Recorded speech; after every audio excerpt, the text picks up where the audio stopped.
Another peril of wickedness is lack of hope for the future.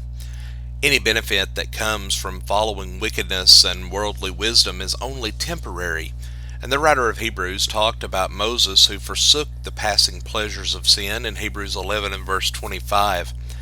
And while sin may seem appealing, it is certainly a passing thing.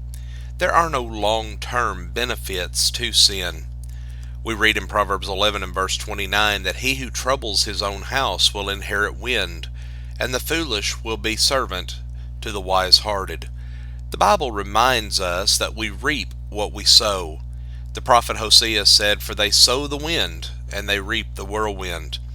For all the effort of the wicked man, his labors are only futile and destructive, and those who are closest to him, his own household, will also suffer the consequences of his actions. The wise man then tells of the foolish serving those who are wise, pointing to the final exaltation of the righteous and the humbling of the wicked. He says elsewhere in chapter 14 and verse 29, "The evil will bow down before the good, and the wicked at the gates of the righteous." Then in 21 and verse 16, Solomon says, "A man who wanders from his way of understanding will rest in the assembly of the dead." This verse does not address those who never learned God's word. Instead, it is about those who are taught the truth, who understand the truth, and then forsake the truth. Despite once being in the way of understanding, the one who rejects and leaves the truth has a future of condemnation awaiting him if he doesn't return back to the truth. Solomon goes on to say that he who sows iniquity will reap vanity, and the rod of his fury will perish. We've already noticed the principle that we reap what we sow, and when one sows the seed of sin, that is what we expect him to reap.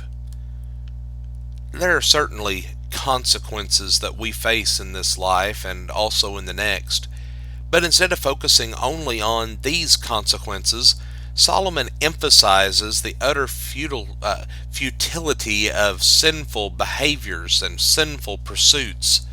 The seeds of sin, when sown, will reap only that which is vain. The rod of his fury, the power to do evil, is going to vanish away, and anything that is of lasting value comes from one faithfully obeying God and seeking the wisdom that comes from above.